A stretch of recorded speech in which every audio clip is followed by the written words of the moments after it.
look at all that money, yeah, the money that they spent.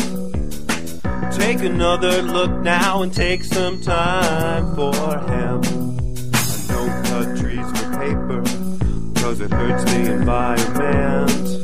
Stop deforestation, yeah, it's time for hemp. Oh, an acre of hemp makes 20 barrels of oil. No need for pesticides to poison all our soil. People got no food, they got no clothes, they got no rest. Well, right now it's time for hemp. Thank you for taking Time for Hemp.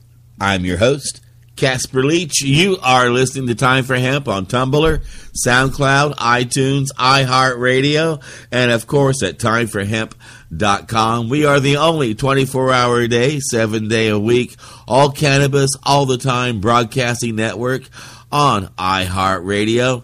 And like a good joint, we are best when you share us with your friends. It is Wednesday, and on Wednesday we put a spotlight on the amazing group of people at LEAP, Law Enforcement Against Prohibition, LEAP.cc. And we have as my joint host today, Michael Krawitz, who's sitting in for Judge Lenny Freeling. Judge Lenny Freeling's not feeling well today. We wish you the best and a quick recovery, Your Honor. But this gives me a chance to hang out with Michael Krawitz for a change. How you doing, Michael? I'm doing great, Casper. It's great to be on the air with you again. It's been a while. It has been, and I brought you on today, too, because I know one of our, our joint hosts today, our joint guest today is a joint member of our joint family. Don't forget, anytime you hear the word joint on the Big Joint broadcast, nearly 2.5 million people all around the world pack their bowls, their pipes, their vaporizers, and, of course, twist up a joint to smoke a joint with their friends and take time for hemp. With that said, I'm going to pass this joint conversation over to my joint guest and my joint host so they can have a joint chat while I smoke a joint here on Time for Hemp. Michael? Oh, thanks, Casper. It's been a while there, Jim. It's been a while since we've talked. It strikes me that we haven't had a chance to sit down and discuss things since this last meeting there at the United Nations where the General Assembly considered the drug situation. So we have so much to talk about. Yeah, Mike, Jim Gierach with LEAP, Law Enforcement Against Prohibition, Casper, and Mike, good to be with you both. Thank you so much for being part of our broadcast today. You've been part of our family for, about 10 years now. I think you've been on and off the show, Jim. Sure, a long time. And you bring a lot of information with you. And I can tell you, I am always surprised as to what's going on in the state of Illinois on the home front of the war on drugs. Quite honestly, I would think with a town like Chicago, where you got a lot of progressive thinkers, it's about the third or fourth largest city in America, huge influx of international trade and an international community, you'd have an international mindset. But apparently the people who are heading up the war on drugs have their heads up their ass. To use the word progressive in the same breath as the Illinois legislature and the Democratic Party that controls that legislative branch, I think is a misnomer. The Democratic Party in Illinois is conservative as the staunchest Republicans, and are responsible for our prison population of 50,000 people, the criminalization of drugs and particularly marijuana, just to get a medical marijuana bill finally through the Illinois legislature. It's like a 300-page bill, and it puts in place a 4-year pilot program for medical marijuana, and it's now nearly 2 years into the program, and we have yet to finishing the licensing program or allow the first seed to be planted. Wow. So they've just put in place Lou Lang in the House side, who's been the sponsor and principal chief spokesman and supporter of marijuana reform. has put in a bill that would extend the pilot program 2 years, and in order that we still get some use out of this pilot program. As we were talking just briefly before the program, we got like 2,500 medical marijuana patients that are trying to get marijuana and have no hope of getting it legally in Illinois, even though we have passed finally the medical marijuana law. That's insane. Seriously, that's insane. And I didn't realize you had about 50,000 people in prison in your state just on drug charges. That's Illinois. That's Illinois. We have a new governor, Republican governor, who is like Ross Perot. He made $50-some million last year. He's a business entrepreneur, and he's paying no attention to the typical rules of politics, and he's going to give the Democrats a run for the money and hopefully do something with Illinois. Illinois, to give you some idea of how regressed the political leadership in this state has been, we have over $100 billion unfunded liability on pensions in Illinois. Good Lord. It is the worst financial condition, I think, of any state. And the same thing goes for the city of Chicago, where they're starting to call Chicago Detroit. Detroit. Oh, no. So, and then we got a filmmaker, Spike Lee, who's coming into Chicago who wants to make a movie, Gierach. So the mayor, Mayor Rahm Emanuel, a good buddy of President Obama, is unhappy that here we're being compared to Iraq because of the horrible drug violence on the west and the south sides of the city of Chicago, where we kill as many here or more than we do in Iraq. We in Chicago on Memorial Day weekend, we had 12 people killed and 44 others shot and wounded. So Illinois is anything but progressive. Well, I know I was also surprised to discover that they've got almost like a Third Reich prison there, where they've got like a little Guantanamo Bay there. They got a place where what they call a detention center. I think I even saw something about it on The Good Wife. They talked about it there, where people are taken, they're not charged, they're held indefinitely, tortured. And well, I'll let you talk about it. It's your home state, but it's just disgusting. Well, Chicago's reputation for mistreating prisoners and citizens is as bad as anything you're seeing out of Baltimore or Missouri or anywhere in the nation.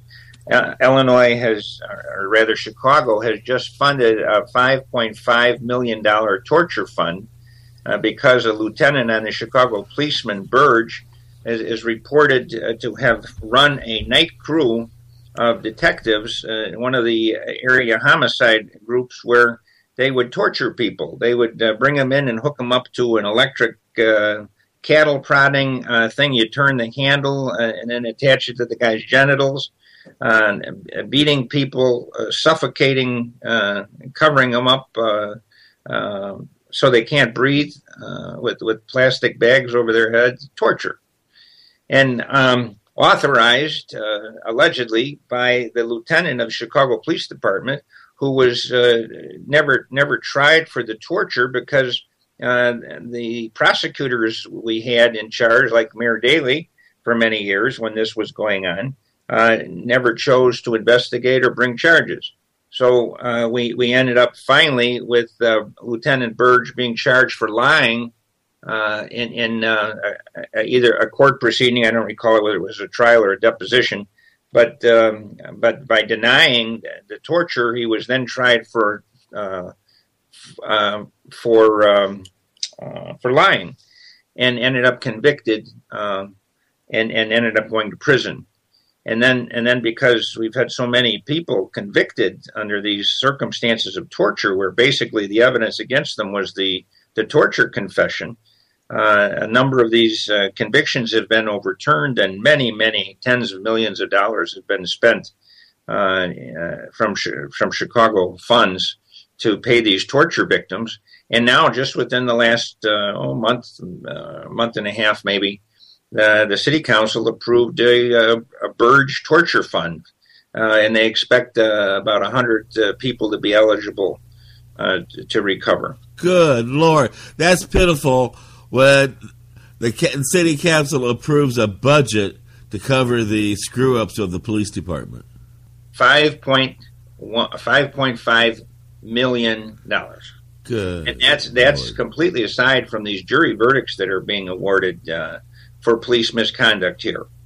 There was just a picture in the paper where that showed an African American where the two cops sitting on the guy, and he's got him buffaloed and handcuffed, and one of them is holding a rifle like he's out on a safari hunt, and they take a picture of these two policemen sitting on this guy, and they put antelope ears on the prisoner.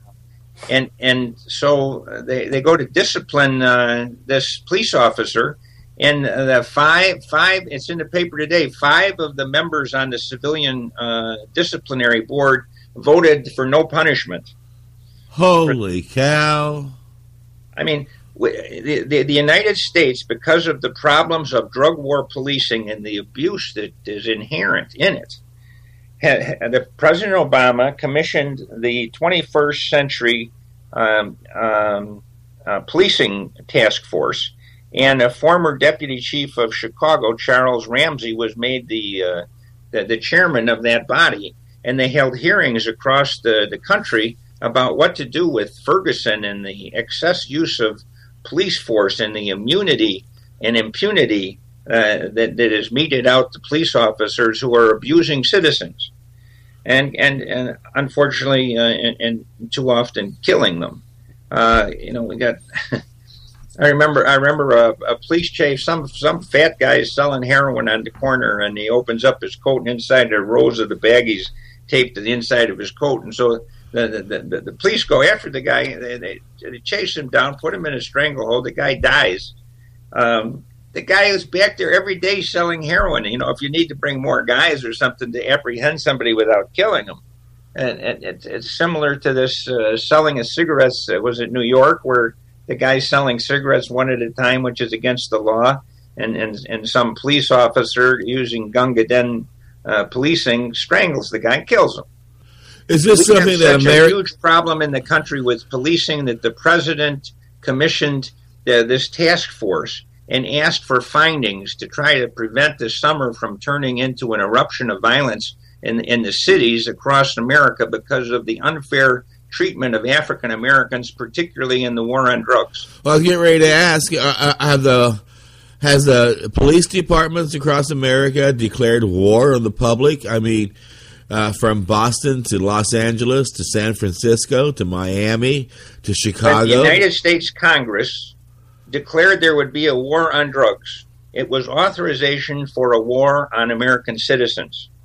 It was an opportunity to take away the rights of Americans, to incarcerate them, discriminate against them, use excess force, plant evidence, steal money, steal the drugs, set people up, work as police on behalf of one side, one drug gang, as opposed to another. Where when the guy who was the head, one of the leaders in the gang crimes unit here in Chicago, did such a wonderful job working with the cartel that was importing cocaine that he became in charge of the Florida to Chicago cocaine. The guy's name is Majanowski. He's in prison for giving up fellow police officers, for reporting squads that were in the area when a drug bust was about to happen. He was one of the best and most talented policemen on the Chicago police force. When the DEA would come to town, it was this guy Majanowski who they wanted to work with. He was absolutely the best, brilliant. The problem was he was corrupted and made into a piece of dirt by the war on drugs, and enforced by the DEA, our U.S. Justice Department, and the United States Congress and the state legislatures across the United States. Wow. Kind of gloomy, huh, Casper? Well, yeah, because when you first started hearing about the police killing citizens a year or so ago, You figured it would just be a few bad apples and a bad incident here and there. We get a handle on it and it would stop. And instead, it's multiplying and multiplying, and it's almost to the point where it's passé. I mean, you wake up in the morning and hear that police officers killed and gunned down 17 people last night. It's like, okay, page 2. Who won the baseball game last night? Who cares? To my mind, Jim, it seems like there's 3 separate problems. Tell me if this sounds correct. One problem is the drug war, as you've described. One problem is the reluctance of the public and the system itself to hold police accountable if they do step out of line. And then another problem is clearly lack of education, lack of training, and they seem to overlap. Does that seem accurate? Well, I would absolutely agree with the first 2, and the lack of training. I mean, how much training does it take that you shouldn't hog tie some prisoner and pull his neck up so bad that you fracture vertebrae? That you shouldn't throw him into the back of the van and bounce him around as you take him on a rough ride for an hour before you get back to where you started and deliver him to the hospital when he's unconscious? How much training does it take to tell a cop you don't slam some guy's head into the side of the car? That you don't shoot him when his back to you and he's walking away. We had a situation here in Blacksburg, Virginia, where the police had a felony warrant. They had a fellow they cornered in a convenience store, and instead of waiting for the guy to come out and grabbing him, they went in and grabbed him at the counter. And when the 2 police officers grabbed him, his coat went up and revealed a gun in the back. And one of the cops said "gun," and next thing you know, there's like a fire of bullets going in every direction. The cops are struck. Everybody's, ducking for cover. There's bullets in every wall. And it turned out the guy had a BB gun. And it was just such a gross lack of training. And the FBI just said, "Oh, there was no problem there." For example, they teach policemen to cuff somebody behind their back. Well, okay. But if you're at some demonstration and you tell the demonstrators to move and you shouldn't be demonstrating for pot or medical marijuana or to let some people out of prison, whatever it may be, and they're doing it peaceably, and they're not being ruffians and didn't burn down some building or something, do we have to handcuff them behind their backs? We got some guy who weighs 250 pounds. He can hardly get his hands behind his back. Do we have to wrestle him to the ground? Do we have to rough him up in the process of arresting him because he's a demonstrator, or can we put the nylon cuff on in the front and ask him to please step into the van, or do we need to put a cuff on him at all? I think we're all leave. You're going to have to get in the wagon. We're going to get in. I think we're all outraged by that behavior, Joe. I guess what I'm just trying to get to the heart of is your take on a solution. Where do we go to try to fix this? Is it just for structural problems? I wrote a statement and asked for the right to testify on behalf of LEAP before the Ramsey Task Force on 21st Century Policing, and was not allowed the opportunity to do so.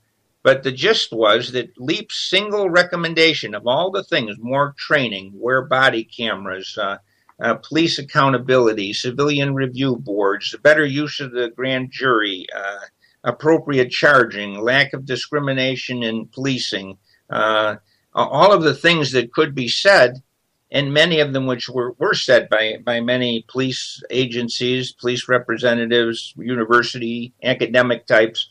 But LEAP's recommendation was only one: end the war on drugs. End the war on drugs, which is a license to abuse people, a license to turn policing into turning one person into a rat and another. Who did you get these drugs from? Tell me who you got these drugs from, and I'll make a deal with you and put the blame on somebody else. Forget the golden rule. Sacrifice somebody else to save yourself. The new morality in the United States and the world based on this crazy war on drugs.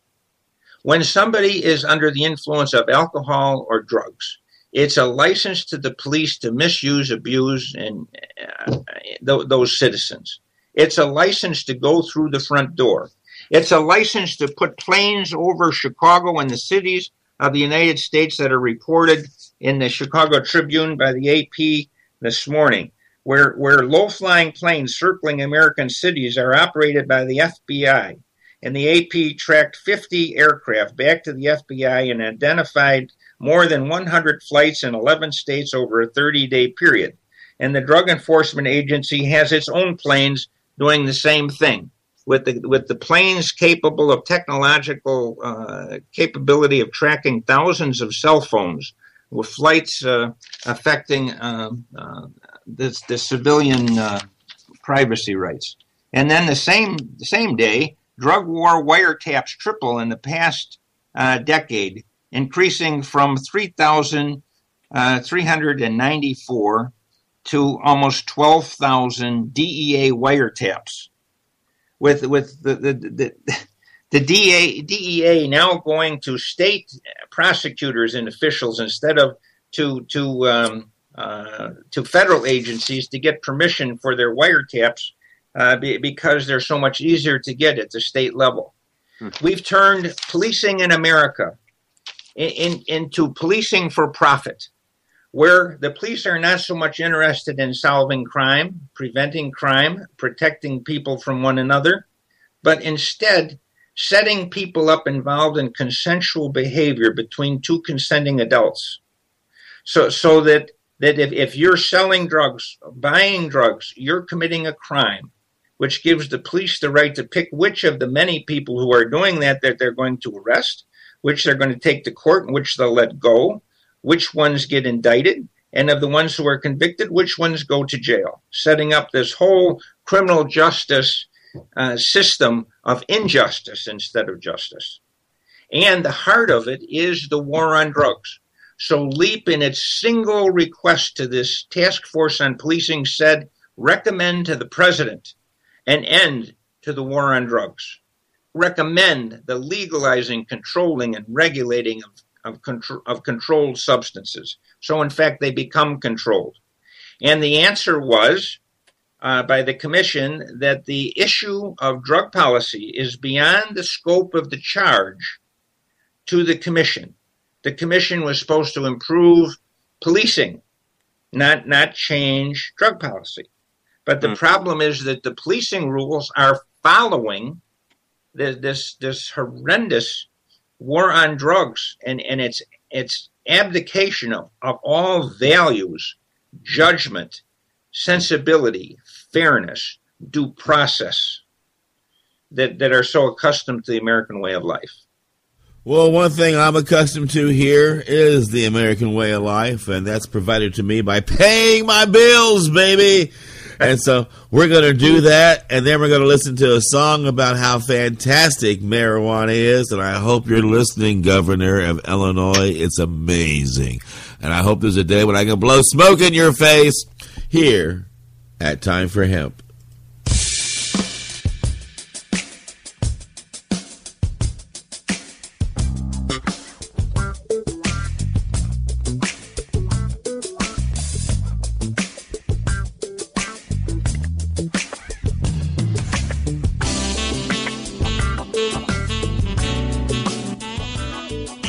Listening to the Time for Hemp Global Broadcasting Network.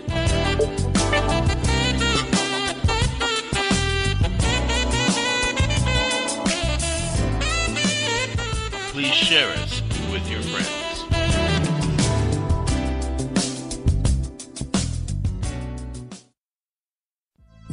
THCF Medical Clinics are the premier physicians clinic in the United States. THCF has offices all across the United States from Hawaii to Michigan. THCF Medical Clinics has helped approximately 150,000 patients obtain their medical marijuana permits to legally possess, grow, and use medical marijuana. If you have chronic pain, multiple sclerosis, or any other neurological degenerative disease, or if you have any gastrointestinal disorders such as GERD, irritable bowel syndrome, or if you have AIDS, cancer, spastic disorders, seizure disorders, or glaucoma, call us at 1-800-723-0188 or visit us online at hemp.org. Again, the number is 1-800-723-0188. and the site is hemp.org.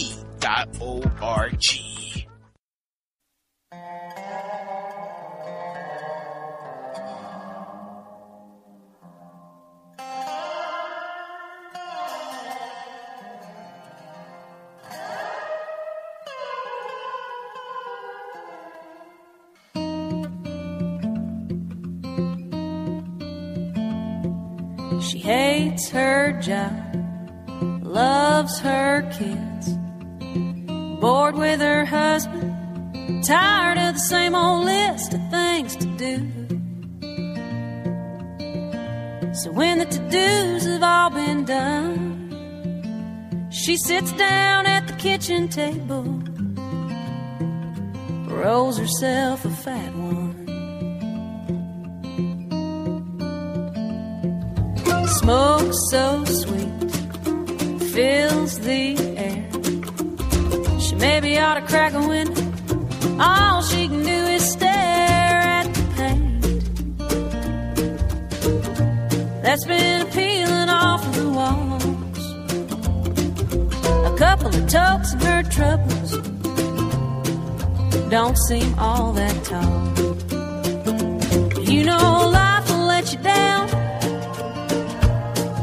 Love will leave you lonely. Sometimes the only way to get by is to get high.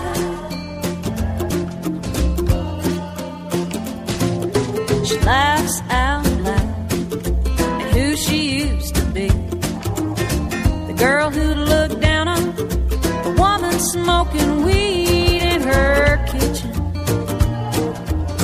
Sometimes she misses them younger days, seeing the world through rose-colored glasses instead of this purple haze. But you know life will let you down. Love will leave you lonely. Sometimes the only way to get by is to get high.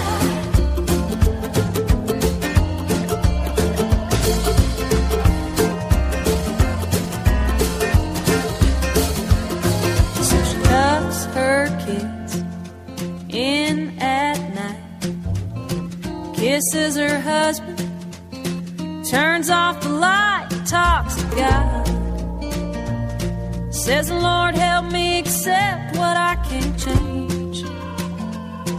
But until I learn to do that,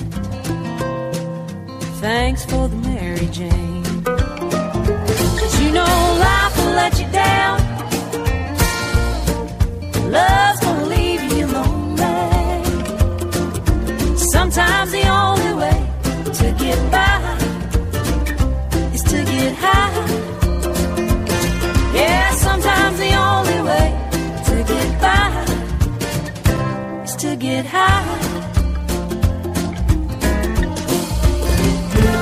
That was Brandy Clark, and you are listening to the Time for Hemp Global Broadcasting Network, and you're listening to the Time for Hemp Radio Hour here on the Time for Hemp Global Broadcasting Network. How many times can I say Time for Hemp? I don't know. I am the founder of Time for Hemp, and we want you to share Time for Hemp with all your friends. Please go to timeforhemp.com. You can find our Google Plus app, our Android app for all your Android phones. We're going to have one for iTunes soon. We've got one for SoundCloud, Tumblr, YouTube. We've got a Yap app for our Twitter feed, so if you want to follow our news on Twitter real easy on your phone, you can download the Yap app as well. And if you make your website with WordPress, we've got a WordPress plugin now that you can include into your WordPress website. So when people come to your site and visit, they can also be listening to the Time for Hemp Global Broadcasting Network. It's Wednesday. Big salute to all the hardworking people at LEAP.cc, LEAP, Law Enforcement Against Prohibition. And I woke up in a happy mood this morning, but this conversation is just depressing the hell out of me, realizing that we got monsters on the street in blue with badges who are so motivated and taking the public by storm that I'm just darn near speechless. And for those who know me well will know that the fact that I'm speechless is just really an unusual event here at Time for Hemp. Michael, I'm going to pass this joint chat over to you and our joint guest while I enjoy my joint here at Time for Hemp. Well, I imagine there are any number of high-quality police officers out there trying to do the right thing. But I imagine it's a very difficult world to operate in. You know, when my daughter was a little girl, I told her, you know, if there's a problem, you go to the police officer. You know, we live in a world here in the mountains of Virginia where if there was a crime, the police come to my door and they ask me about my experience, my perspective of witnessing that crime. I'm going to, you know, tell them honestly what I saw. But I think the drug war has its own set of rules, doesn't it, Jim? You talked a little bit about a conspiracy of silence. Can you tell us a little bit about how the drug laws have interfered with what, you know, normally would be, I think, people's civic duty they would feel to report, you know, what they've seen when they witnessed a crime? Yeah. Well, the war on drugs has changed policing and changed prosecution of criminals. Where when I was an assistant state's attorney years ago in Chicago, and I worked in the homicide unit of the Cook County Grand Jury, and I was handling like 3 homicides a day, and we were running like 900 homicides a year in Chicago. And I always felt dirty when I had to go to one of the criminals who, say, committed the armed robbery, and then the guy at the gas station who's the attendant gets shot, and there's no witnesses because they killed the best witness, the victim. So I have no evidence except the statements of one defendant against the other. So I have to make a deal with one of the armed robbers. In order to get the shooter, I make a deal with his buddy. Okay, I'll give you 5 years in jail for armed robbery in exchange for your truthful testimony against your co-defendant. So we flip one of that was the term for converting a defendant into a witness. We flip the defendant and make him into a witness against his buddy. When you try the case, you inform the jury that you made a deal so that the defense doesn't uncover it like a big discovery. And say, you know, if it weren't for this guy's testimony, we wouldn't have a case. Well, I felt dirty when I did that. And now, because of this war on drugs, we have made that the routine part of policing. Every single person who gets arrested for drugs in America is asked, where did you get the drugs? Where did you get the drugs? Do you want help? Now's your chance. You're not going to get it from the judge or the prosecutor. Tell me where you got the drugs, and I'll help you. So we've got informant policing, which has become a part of the regular diet. And then because this war on drugs has turned our communities into volcanoes of violence, where the kids are shooting each other, fighting over who's going to control drug sales. Where in Chicago it's estimated we have 300,000 gang members. Where the dropout rates in some of the high schools are 90%. Where the kids are choosing the drug business for a way of employment and the way to accomplish the American dream in the 21st century. We end up with so much violence. We now go to the west side or the south side of Chicago and we say, one of you people must have seen this crime. You've got to come forward and tell us so that we can make your neighborhood safe again. And the people are frightened to come forward and say who, because they're living in a cesspool of violence and gangs and guns. And here in Chicago, we have the mayor over and over and our religious leaders and others saying, well, we need better control of the guns. We have to get more guns off the street. Well, my God, we have 300 million guns in private hands across the United States. What happens if we take away the reason people are shooting one another? And they're shooting one another because prohibition takes something that grows on a plant and turns it into the most valuable commodity on the face of the earth, where we slide a pot of gold next to the choice we tell the kids not to take. encouraging them to live independently without the need for support from parents, giving them the ability and the right to make a living in the illicit drug business where the profits are unlimited, depending only on the risk you're willing to take. So we've turned our neighborhoods into jungles. We have turned neighbors against one another. We've made them fearful to come to the police. The police now policing in these jungles end up using jungle tactics in their policing with excessive force. And the public saying, well, they're drug dealers, let them shoot each other. We're even responsible people outside of those neighborhoods and environment don't care what happens to the people who live in those environments. And yet we don't have leaders with the guts to say the war on drugs is a failure. The war on drugs puts more drugs of stronger potency, uncontrolled and unregulated in your neighborhood. That every kid who overdoses on an illicit drug in America is overdosing on an illicit drug, not a illicit drug. And that doesn't mean people don't abuse prescriptions. I don't mean that.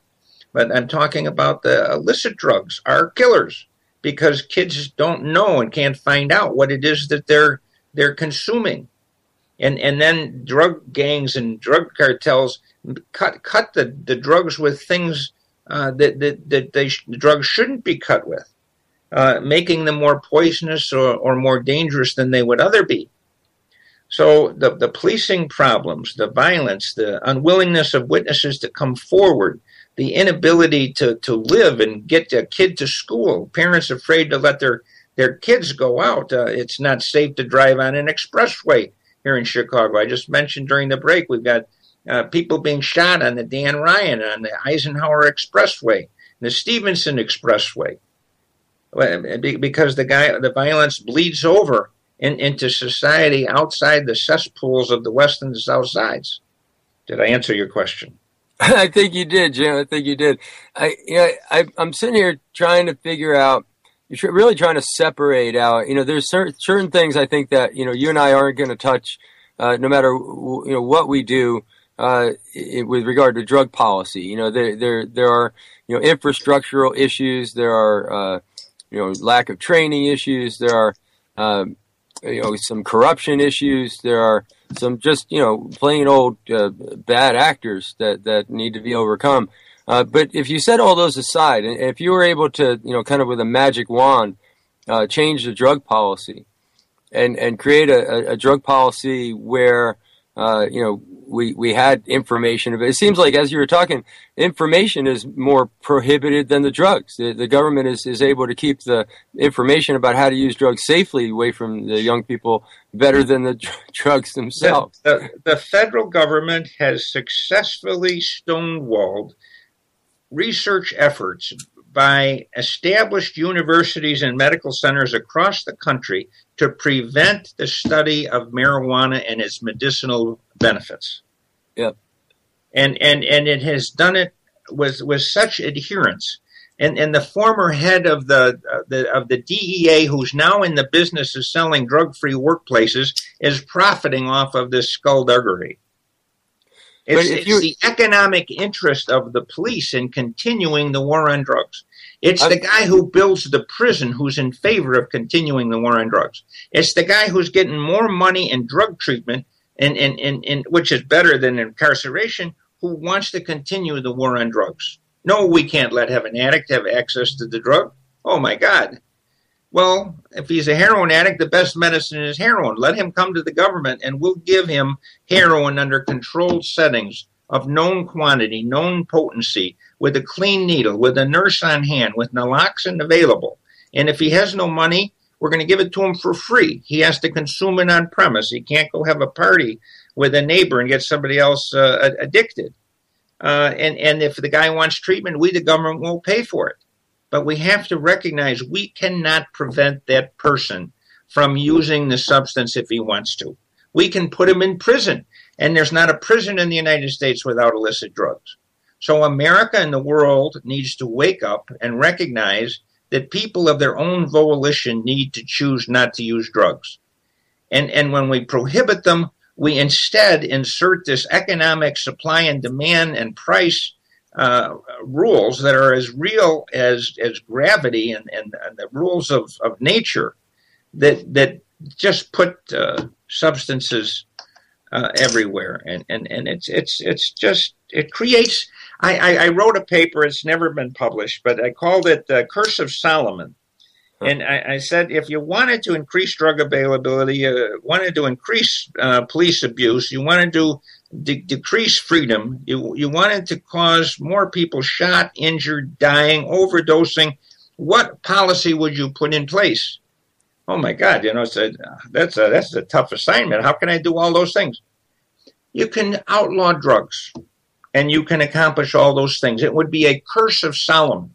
The name of my paper was The Curse of Solomon, because it takes a brilliant mind to think of something that can do so much harm, so effectively, so pervasively, in so many different ways. And of course, the paper wasn't published. It predicted all of the things that are happening that would happen. It does seem to touch so many places. Yeah, Jim, the thing out in Seattle, Washington, that when they legalized marijuana, the one thing that really touched me the most was when the Seattle police were doing their question and answers on the internet for people, the frequently asked questions. And one of the questions was, I've been pulled over by a police officer and he smells, very, very stinky skunk bud marijuana.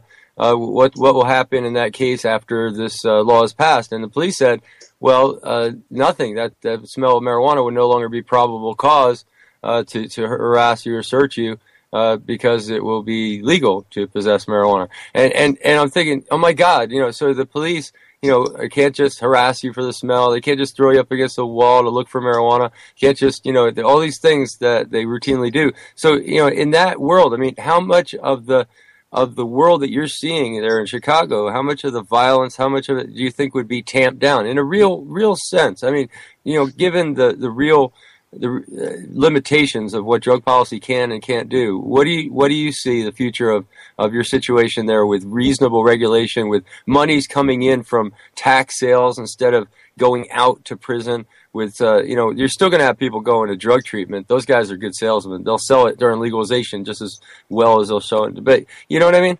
In my opinion, crime would be cut in half by the legalization, control, and regulation of drugs.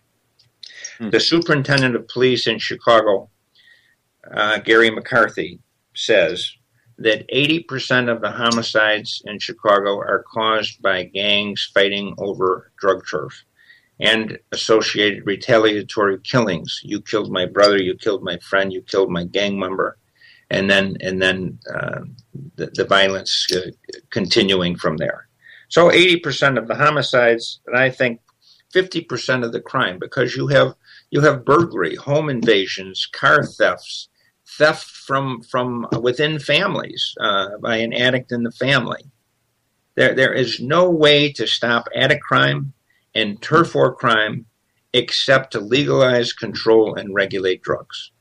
And once we've got crime under control and people can get their kids to and from school without worrying about getting shot, then we have to talk about, well, now how can we better address the problems of treatment of people who are addicted to drugs.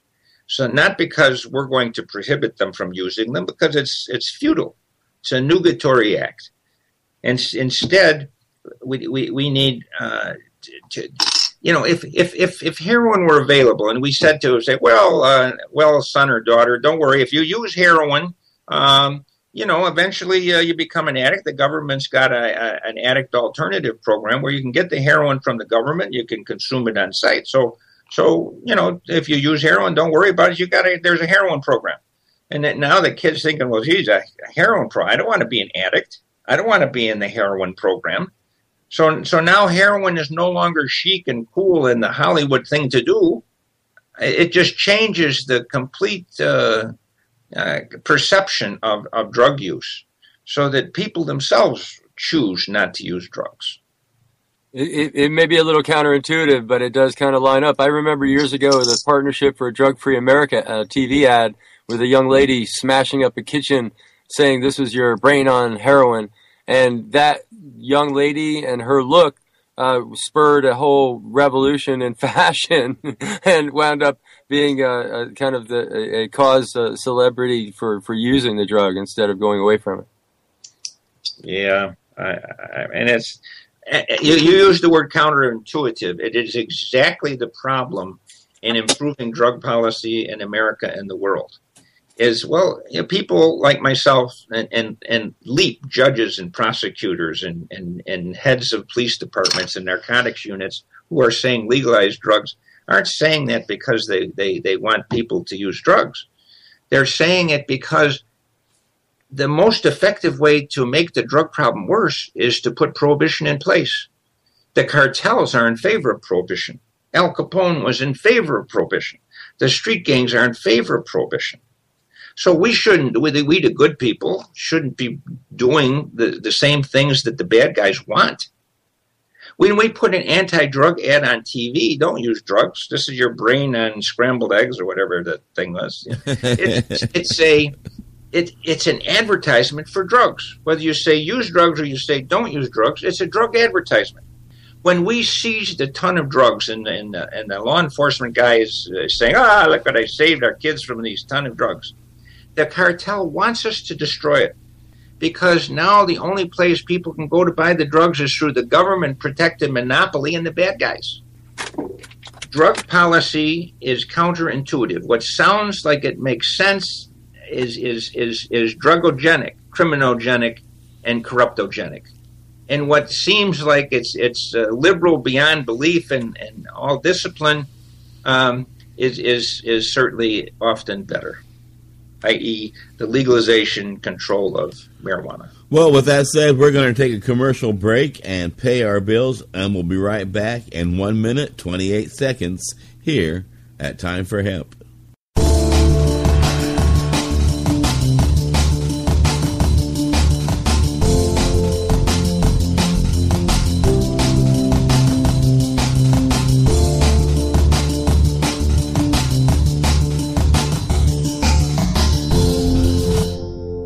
Listening to the Time for Hemp Global Broadcasting Network.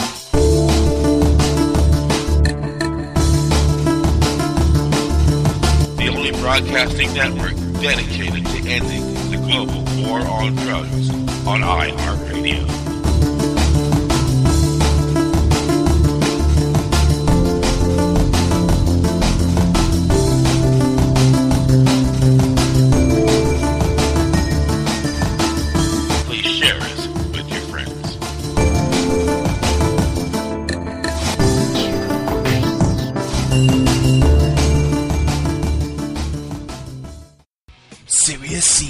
Your source for quality cannabis and sativa seeds. Serious Seeds are the creators of legendary strains like AK-47, Bubblegum, Chronic, Cali Mist, and White Russian. The AK-47 is probably the most awarded strain on the planet. The high THC content of AK-47 makes it the perfect medical strain for patients seeking quick pain relief. Cali Mist is an almost pure sativa. Female medical cannabis patients have reported that this strain helps relieve menstrual cramps. Serious Seeds just acquired another Dutch high-quality seed bank, Magus Genetics. From now on, Serious Seeds can offer you even more award-winning strains. The fine folks at Serious Seeds strive to breed the best cannabis genetics that they can find, so patients can rely on the effectiveness of their medicine. Go to SeriousSeeds.com to grow your medicine. That site again is SeriousSeeds.com. Well, I once had a bow, good green reefer, a big fat don't be much, much sweeter. Mighty don't hide it. Mighty don't hide it. Well, mighty don't hide it. Mighty don't hide it. Well, mighty don't hide it. Fire up right now. Yeah, fire up right now. Be loud, be proud. Come out of the closet. Stand shoulder to shoulder with your brothers and sisters in the foxholes in this war on drugs and help us bring it to an end. It is Wednesday. Big salute to law enforcement against prohibition. Check out their website, leap.cc. Find a speaker to bring to your neck of the woods to help open the minds about the need to end these horrible prohibition policies. I tell you, if you're sitting on the couch at home eating Twinkies and trying to figure out if Darren's going to freak out when Samantha tells him that Tabitha is a witch, I got news for you. You need to put one foot in front of the other, get out that door, and get busy making the world a better place around you. Turn off the TV. Become part of the solution. Stop being part of the problem. With that said, I pass this joint conversation back to my joint host and our joint guest here in the Big Joint Broadcast at Time for Hemp. Thank you, Casper.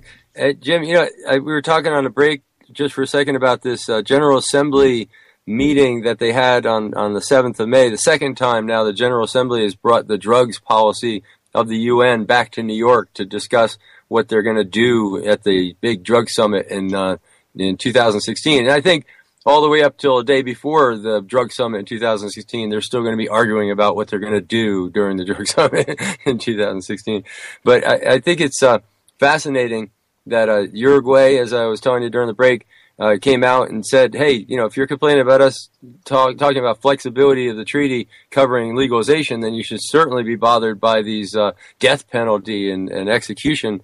That's how other countries are using their flexibility in the treaty. I thought that was great. And Jamaica came in just really, really heavy against the way that we're doing things, the status quo, calling for a reassessment.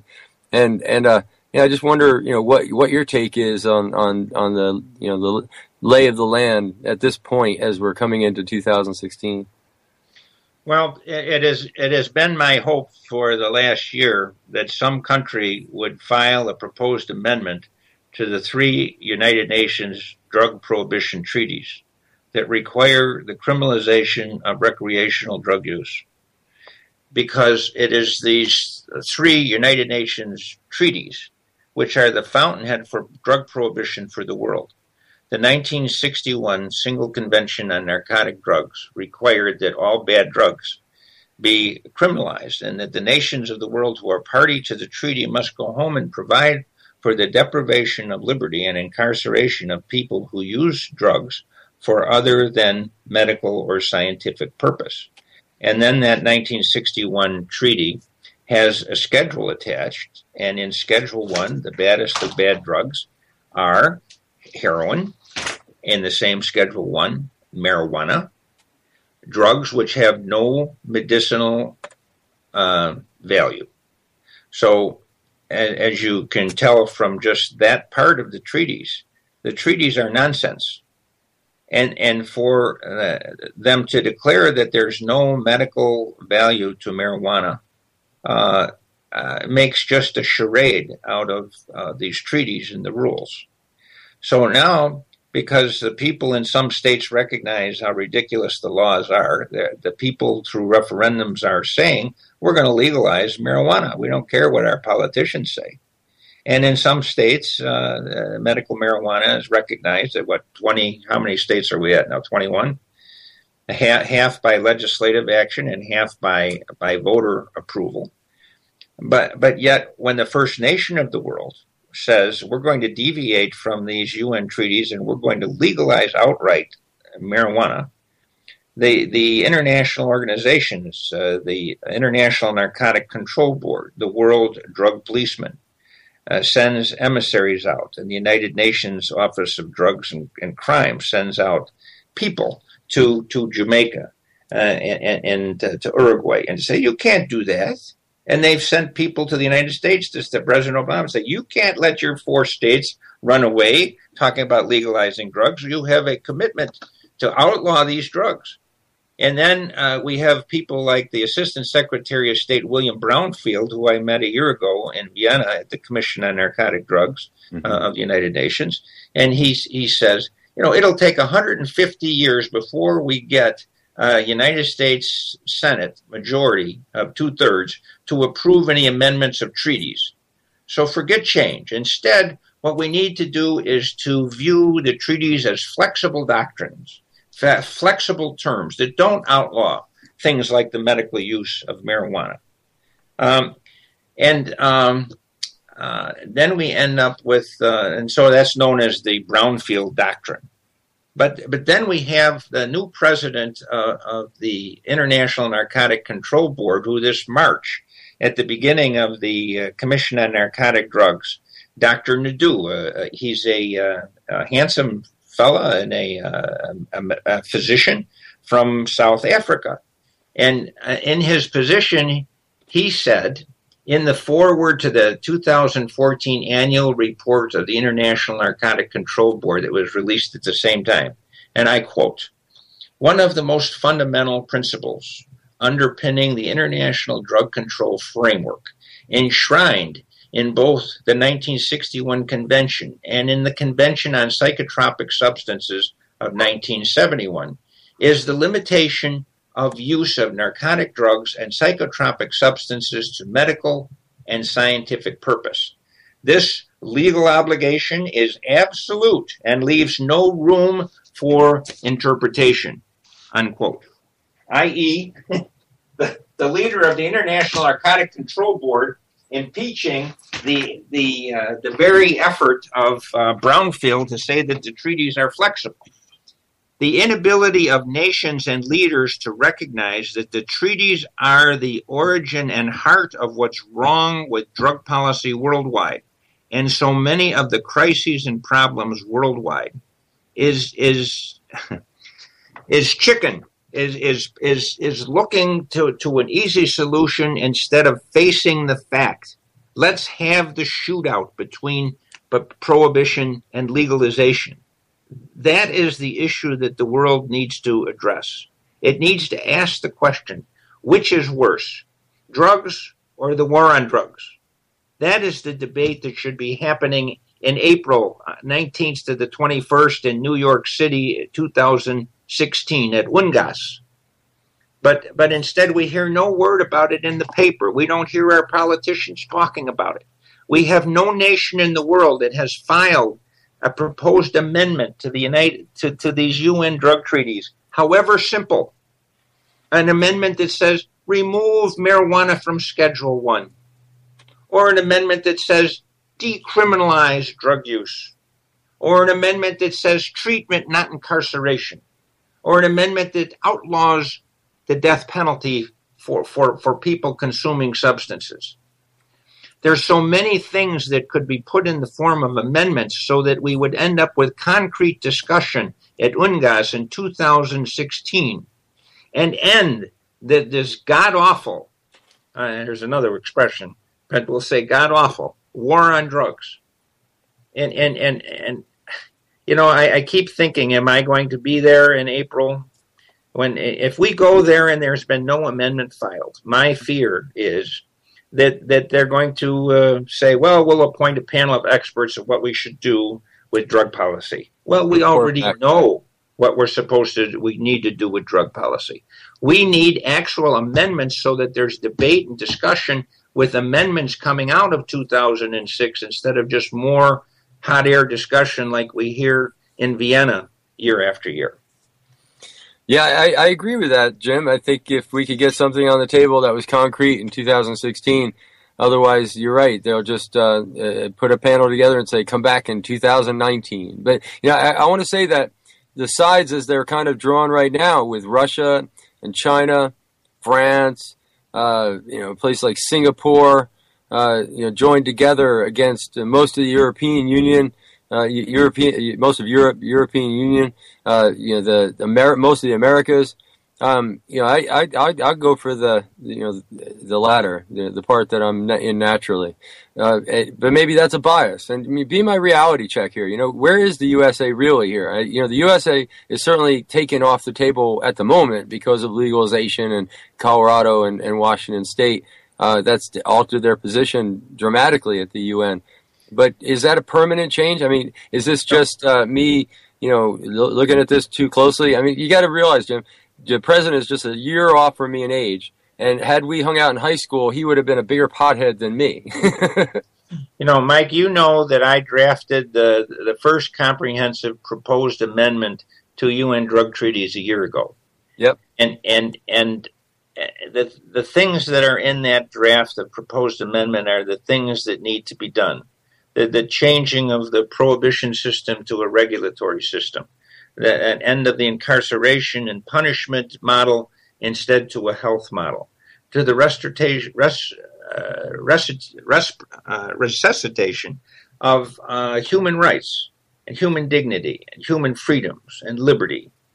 And some countries have come to me and said they're thrilled with it. But politically, they're unable to get their country to authorize the filing of an amendment. I had one country that took me when the drug czar saw what I had written a year ago, invited me to that country for a year, or for a week rather, and to explain to the international press what was being proposed, and they were great supporters of it, and then wanted to know, how soon do you want us to file this as our amendment? I said, right away. It's still not filed a year later.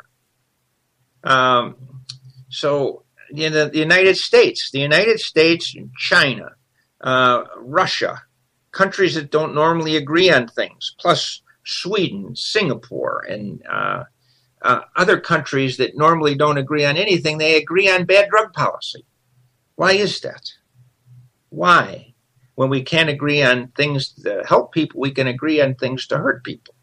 Well, there you have it. Yeah, that does seem to be kind of the devil, the evidence of the devil's work, where all these divergent groups, divergent points of view seem to join in this one immoral kind of pursuit. It's the curse of Solomon. Curse of Solomon. I'm not, a real religious person, but I can't help but recognize a religious-looking thing when I see one. Yeah. Well, and I don't. I should explain. I'm not picking on Solomon, because a reason Solomon was renowned for his wisdom. When the two ladies came with the newborn child, and each one claimed that it was their baby, and I said, "Well," one said, "It's mine." No, it's mine.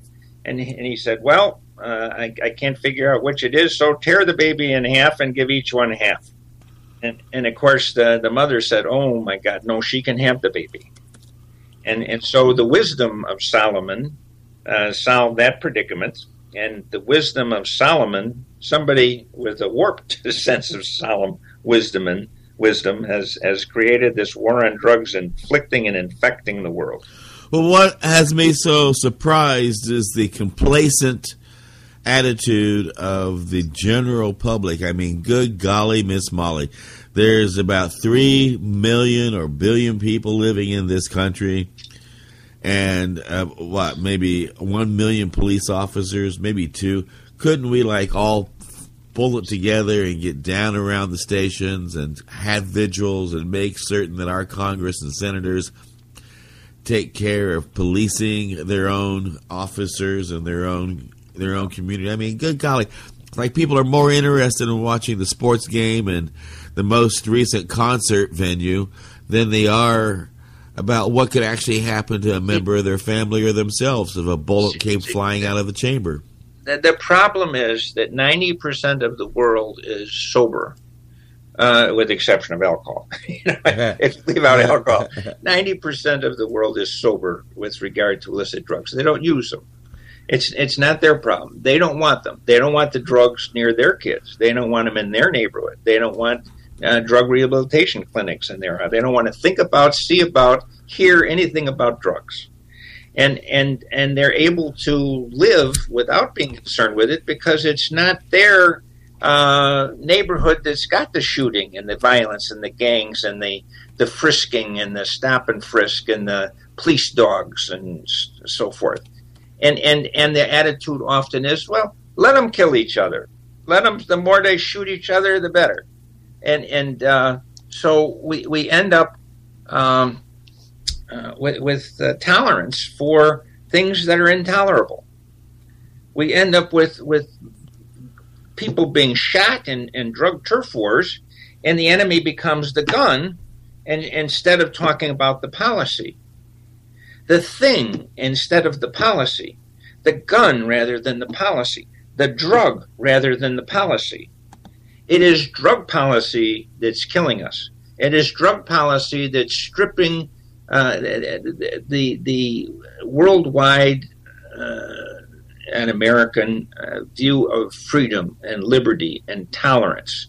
We have made intolerance a virtue. Just say no. Zero tolerance, not just not much tolerance, zero tolerance. And as a consequence, we have had zero freedom, zero liberty, zero decent neighborhoods in so many places of the world. Increasing drug availability, increasing potency, new drugs invented. 4 years ago when I went to Vienna, the Commission on Narcotic Drugs, the first time, there were 40 new synthetic drugs invented within the year by drug cartels and their chemists, because the drugs can't be outlawed. If it didn't exist, it would be an ex post facto law. The next year I go back there and they report 50 some new drugs have been invented by cartels that year. I go back a year ago and the UN agencies report over 100 new synthetic drugs were invented in the past year. And this past year, just March, a couple months ago, that they reported that over 300 new synthetic drugs were invented in the past year. Wow. So drug war causes what it was designed to prevent. In Chicago and across America, in the space of from 1970 until now, 40 years, we have increased the purity of heroin from 2% to 90%. We have made methamphetamines, which have been around for umpteen years, now a popular, commonly consumed drug with penalties equal to that of heroin. We have invented crack cocaine that didn't exist, just like the highball didn't exist until we invented prohibition the first time around. We are causing our own curse. We are doing to our children what we started out saying we want to protect them from. In America, we have gone from the land of the free to the prison capital of the world because of the war on drugs. Intolerance for one another, for what one another of us does. Engaging in financial rewards to people that do the wrong thing because of the magic of prohibition. We need to end the curse on the world, the curse of Solomon. We need to end the war on drugs, and the way to do that is to amend the United Nations drug treaties, eliminating the prohibition and incarceration system and putting in place health and human rights.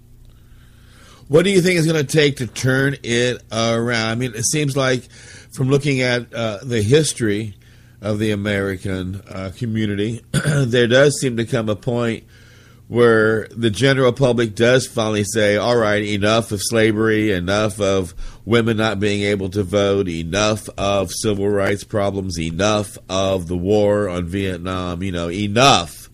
They finally go, enough.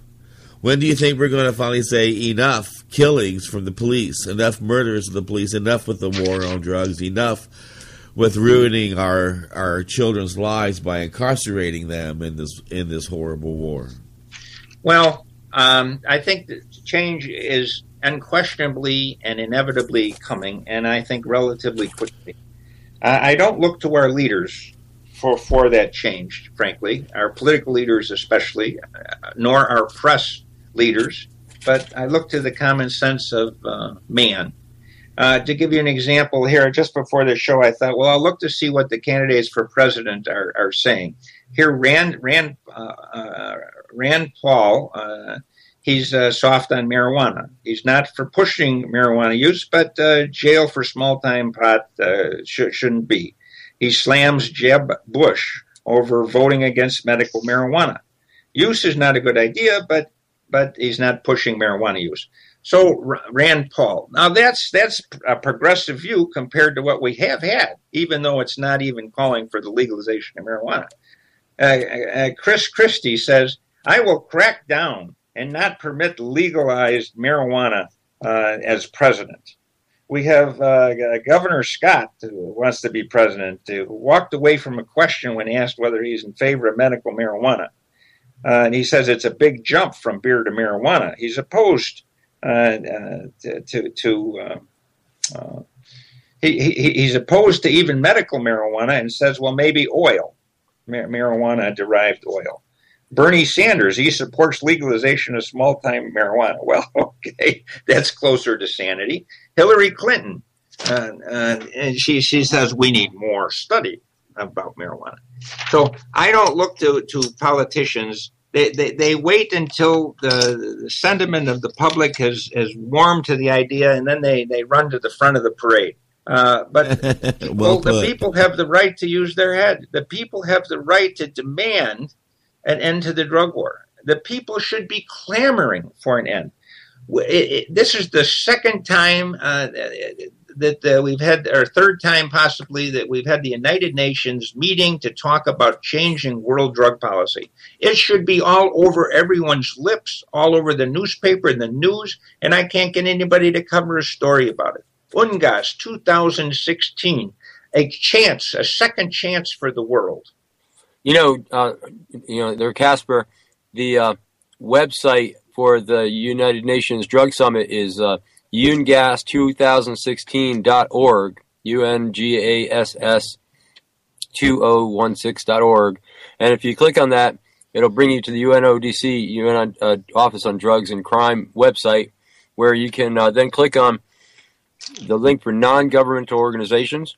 And there's a list of about 25 non-governmental organizations that have contributed documentation to this process. And there, towards the bottom, is Law Enforcement Against Prohibition. And if you open it up, there's all the different treaty amendments that Jim described. And anyone, anywhere in the world can go to this website, any member of any nation, any member of the public. And I'm telling you right now, everyone out there, just one person, you print out any one of those that, like the Cannabis Amendment, you want to run with that, you print it out, you bring it to your delegation of your nation, and you ask them to promote this. You ask them to put it forward as a resolution at the next Commission on Narcotic Drugs meeting. It's that simple. And if one member nation does that, one country of the 53, I think it is, that are on the Commission on Narcotic Drugs, that'll change the landscape of the entire international drug control program forever. Wow. Casper, if I may, and I appreciate that, Mike, but if people go to the LEAP website, leap.cc, they can look at the link to the treaty amendment that was drafted by LEAP. And there's also a MoveOn.com petition that they can go to support it. It now has roughly 3,000 signatures from around the world, with people pouring out their hearts as to why we need these changes. Support it. Go to MoveOn.com, which is the link that you'll see on the LEAP website there, and support treaty amendment. We should have hundreds of thousands of signatures, not 3,000. Yep.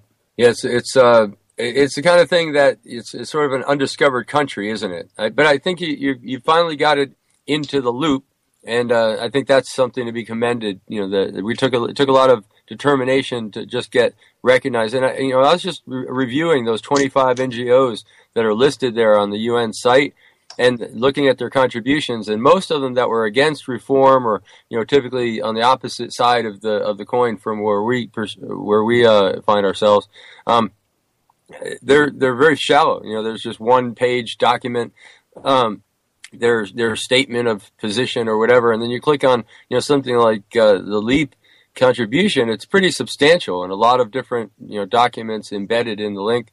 I think that's in itself kind of a quantitative and qualitative analysis that you can do just by looking at the contributions. And I think member nations, member countries are going to be doing just that. I think they're going to look at all this information that's on that site. So, well, I don't know whether to remain hopeful. I suppose I'm an optimist by nature, and unquestionably the war on drugs will end, and this curse on humanity will become something historic, and it will look like a flashback to the Dark Ages, in the Middle Ages, when people think that what we did to ourselves for this period of time, and. Yeah, I think that is one place where Law Enforcement Against Prohibition and the entity that I represent, Veterans for Medical Cannabis Access, the perspective is just ever so slightly different, because I think that what's going to probably happen is sort of like a 100-year correction, where the powers that be, when they set up these international treaties 100 years ago, didn't have any respect for people, that were using plants, locally around the world, kind of ritually, culturally, maybe part of a tribal or an indigenous use. And I think that lack of respect created kind of an embedded error in the system that needs to be corrected, where plants and the people that use them and have the relationship with them, it gets kind of corrected and restored.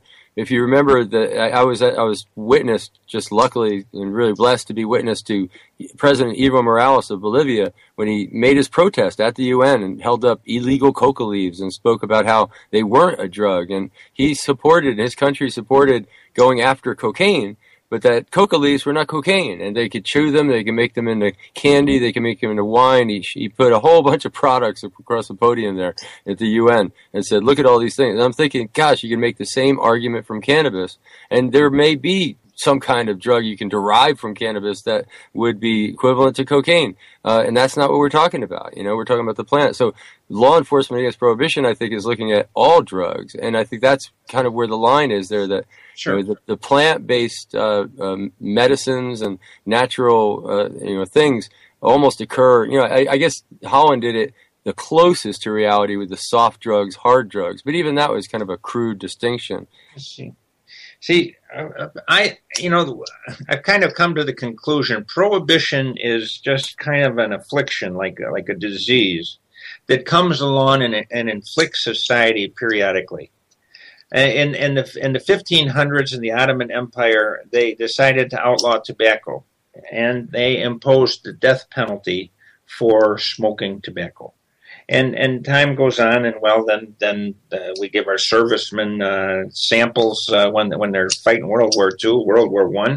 And I think even from World War I, it was known cigarettes are the coffin nails. And yet they're legal. People smoke, people die from them, but people get to decide whether they want to smoke or not.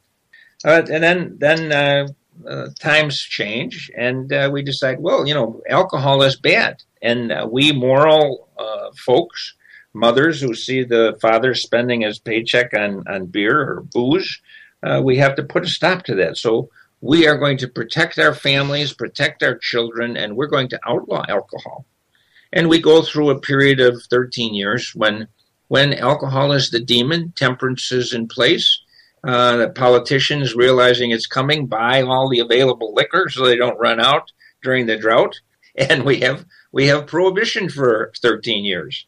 And it causes such havoc, such increase in crime, so much damage from bathtub gin and people going blind and dying with more booze instead of less, and the highball invented, etc.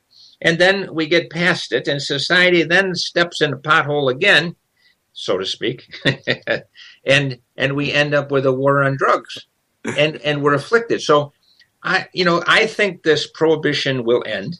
And there will be tolerance and understanding and regulation and control instead of prohibition.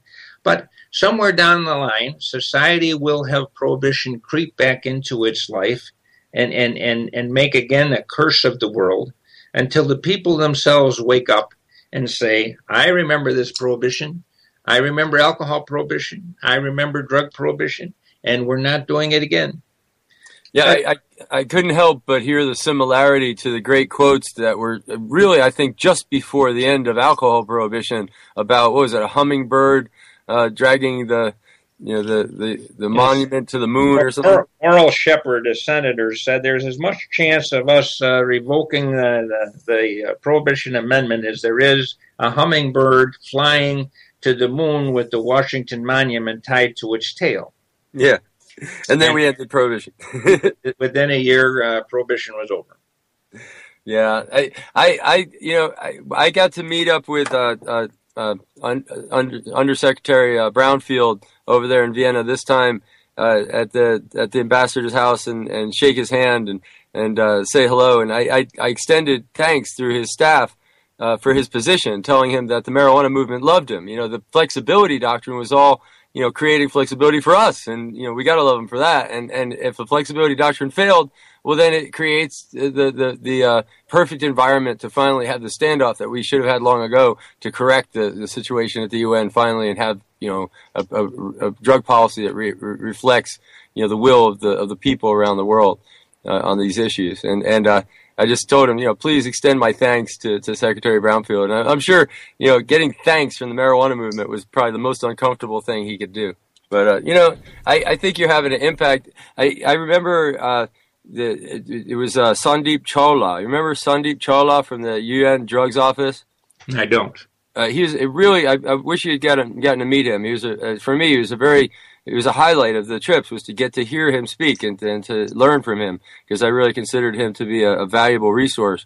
And now he's continued to be a valuable resource. He's left the UN Drugs Office and he continues to speak. But I remember one time he said that we had a meeting, one of those luncheons right after the Beyond 2008. We had these great luncheons, and he said that if the UN drug program itself doesn't allow flexibility to the member states to experiment with marijuana policy, then they'll have the outcome of that will be to weaken the whole drug treaty.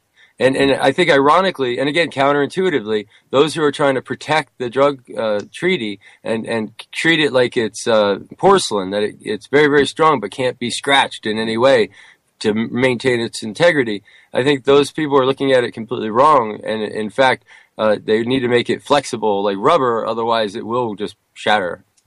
See, one of the main things wrong with the United Nations drug treaties is it's a one-size-fits-all document where each country must do, as Dr. Nadeau announced, this is an inflexible document. This is a document that only allows substances to be used for medicinal and scientific purpose, which ignores the history of mankind and his use of substances.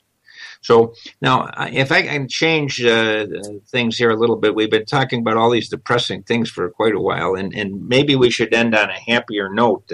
And I see in today's paper that a man who I've known for a long time, Reverend Al Sharp, he's a Protestant minister, and he used to be affiliated with an executive director of Protestants for a Common Good. And he has recognized that one of our big problems and one of the reasons we have this intolerant war on drugs is because it's been led by the moralists. It's been led by the religious communities. It has been led by people who intended to do good, but instead their acts in support of prohibition and intolerance have caused nothing but harm.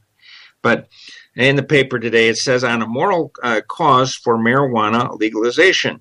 The marijuana decriminalization bill that will soon reach Governor Rauner's desk was supported by a whole bunch of people of differing religious perspectives, Protestant and Jewish rabbis. It doesn't say the Catholic Archdiocese of Chicago, but I hope soon it will. But this is Clergy for a New Drug Policy is the organization that is headed by Reverend Sharp. And he is in part part of the political building pressure for drug policy reform that has resulted in a decriminalization bill for 15 grams or less of marijuana coming to the fore. And Illinois very well will become the 17th state to decriminalize possession of small amounts of marijuana, according to NORML, as cited in this article, thanks to the work of Christians, people who believe in sobriety and common sense and tolerance for one another instead of incarceration, punishment, which has been the hallmarks of our horrible war on drugs. So to Reverend Sharp and the clergyman for a new drug policy, again, a positive sign of the people themselves going to change things. I love it. I love it. What do you think, Casper? I think it's amazing that we have such a progressive attitude on the national front by a handful of people. Still, we have the same slow engine taking the train down the track on an international basis as we do on a national level, yet we have so many people who see the truth, see the need to end the prohibition, who understand the realities that we're facing with the cost of incarceration and enforcement and the number of products that are not being made, jobs that are not being created, and still our leaders sit on their hands. Momentum. Well, I think you should send Obama a copy of this. Maybe our president will help lead us out of this war on drugs before he goes out of office. And you might as well send a copy to all of these candidates running for president who want to become our leader, because really the leader of the United States is also largely a leader of what happens at the United Nations, and the United Nations drug treaties are the home court for this disastrous war on drugs inflicted upon the people of the world, including America. Well, if the International Narcotics Control Board doesn't stand down and gets in the face of the United States, then I think it's a very good option for the United States to take to submit one of these treaties at the next meeting. Yeah. Well, treaty amendment. And I should say Dr. Nadeau, who's the head of the International Narcotic Control Board, I met. He was the chairman of a subgroup. And so I ended up in that room and I said, oh, my goodness, there's the guy I've been writing letters to. When we finished, before I went to Vienna, I wanted to know something about him. He was elected the new president of that body in May of last year. And I said, what's his background? Well, turns out he's I think he's an AIDS expert doctor and a physician, and he's very presentable, very handsome. He's a good guy. And what's his background? Well, the thing that he's concerned with is that there's a disproportionate consumption of pain medicine around the world. He's a doctor. He cares about palliative relief for people who are suffering from cancer and these horrendous end-of-life diseases, and they need pain relief. They need the availability of opium in order to live with the pain in the closing days of life. He cares about these things, and he cares that his country, Africa, is one of the countries that has insufficient access to opiates. Why is there an insufficient availability of those drugs? Because of the war on drugs that creates a bottleneck and red tape that prevents medicines from getting to people of the world, even though opiates are only valued at pennies in their actual cost until you outlaw them. So, here's a good guy. And so I said to him, I've read about the things you're concerned with. 91% of the opiate medicines are used by 9% of the world's people. So who is that? The United States, Europe, and Australia, and South America, and Africa, and large parts of Asia don't exist in the availability of medicine for people who need it to prevent suffering. Yep. And so that's when I talk to Dr. Nadeau, that's what I pick at. I say, I know you care about that, but you can't have a drug war bottleneck and care about getting medicine to the people of the world who are suffering. And I think there was never a better proof of that whole kind of paradigm than this World Health Organization fighting against the effort by China to place ketamine on the list of scheduled drugs. By fighting against the scheduling of ketamine to make sure that it was maintained its high availability for places that it's needed because it's an essential medicine. It was, I think, perfect proof that the control of drugs is interfering with access, legitimate access. This prohibition is so foolhardy. There is 119 drugs on the quote-unquote yellow list of the United Nations bad drugs. And here, as I've mentioned earlier in the program, in 1 year, the drug cartels have created 300 new drugs.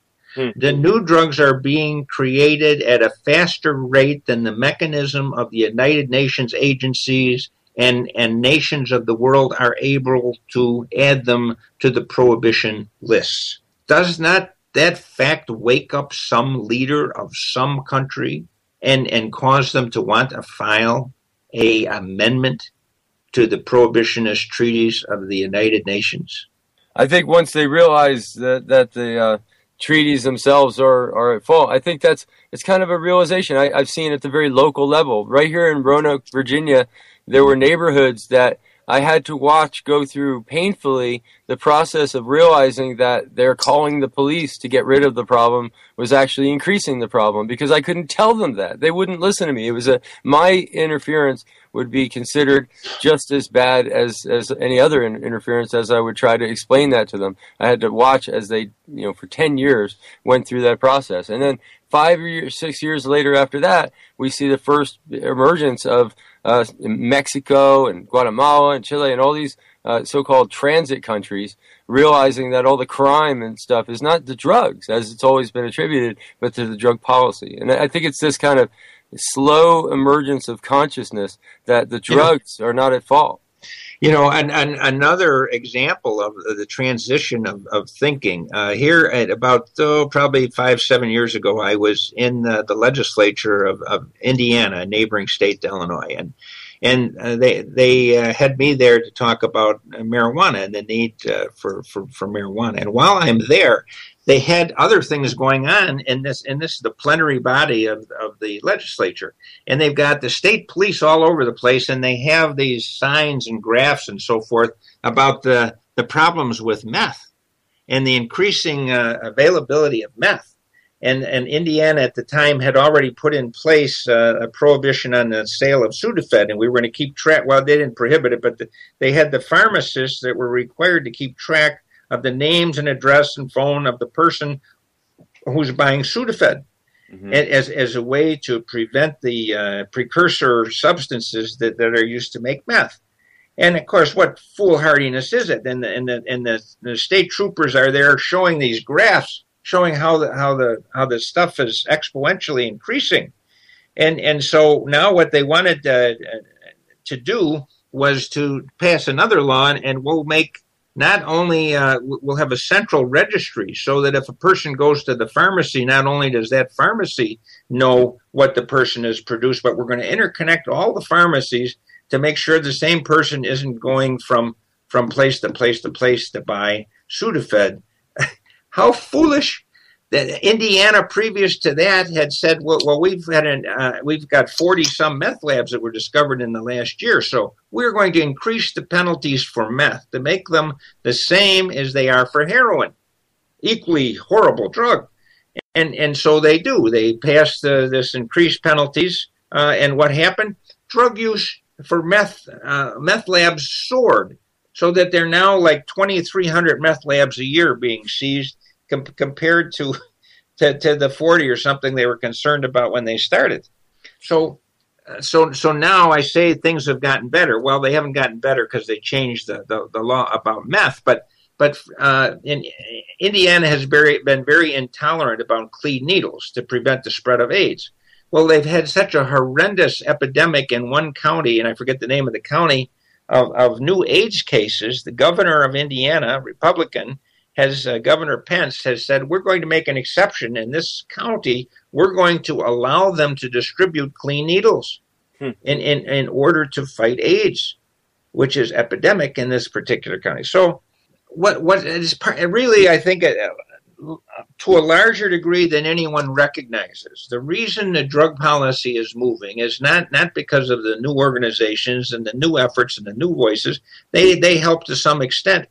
But the real ace in the hole is the fact that the war on drugs creates so many different crises of so many different types, each one with a price tag attached to it, to the extent and to the point that government can no longer pay its bills.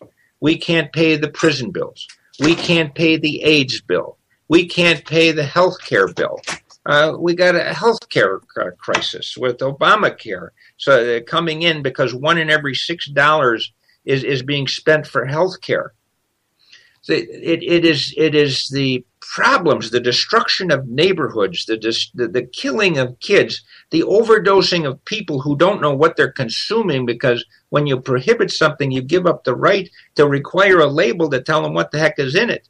When you prohibit a drug, you give up the right to control and regulate its manufacture as to purity and dosage, so that you can't put more than 10% in a beer can, or 8%, whatever the limit is.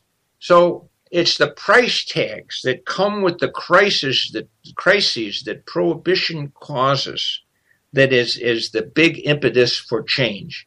The governor in Illinois says we can't afford 50,000 people locked up a year, so we want to reduce the prison population. His goal is to reduce it by 25%. Well, hell, let the druggies out, and you've reduced it by 50% right off the bat. In Cook County, Tony Preckwinkle, the new progressive leader, former educator, who's turning the county on its ear, is saying we can't lock up marijuana users on a Friday and wait till they get the Monday before some judge lets them go, so that the cop can get 2.5 hours of overtime because he arrested the guy at the end of his shift. And she has reduced the population of the Cook County Jail during her approximate four years, she was just reelected a while ago, stint, to from 10,000, the population is down to 8,000. I take a tour of the Cook County Jail with another LEAP director here a few years ago, and we go through this women's section, and I say to the jailer, I said, if we let people out for nonviolent drug offenses, what would happen to the population of the Cook County Jail? She said it would be cut in half. I said, well, are you in favor of that? Well, she said, well, then what do I do for a job? We don't need half the people working here. It's the economics of prohibition, and it's the economics of the crises caused by prohibition that is leading the charge for the people to insist on something else other than the damn drug war. Well, now, doesn't the Illinois resident have a better chance at reaching the ear of Obama, considering his best friend now is in charge of the state? Rahm Emanuel is the former chief of staff to President Clinton, who's and I think Obama. I think he was Obama's chief of staff, not Clinton's. But they're bosom buddies. They play basketball together. They socialize together. Obama comes in to help Rahm Emanuel get reelected here in Chicago as the mayor. And yet Rahm Emanuel's solution to Chicago's violent gangs and guns is more gun control. We need fewer guns. He's asleep at the switch. I have sent article after article, and email after email, and letter after letter to Rahm Emanuel saying we need drug policy reform. It has historically been unpalatable to run for political office and say we need to control and regulate drugs instead of prohibit them. And people in the highest levels of office, some of the smartest people walking the face of the earth, are unwilling to go there because of the risk of their political future. And I can't believe that any educated person could come to the conclusion that the war on drugs is doing anyone any good anywhere. Well, you know, there are so many learned individuals who have expressed, you know, that the war on drugs is a catastrophe that needed to end years ago. So it seems as if the politicians are intentionally turning a deaf ear to the truth. So if that's the case, how do you make them embrace the truth? Because they have political and economic interests. Prohibition support to a politician historically is a way to collect votes. Prohibition to the drug cartels is a boon to the pocketbook. Prohibition to the street gangs is a boon to the street gangs.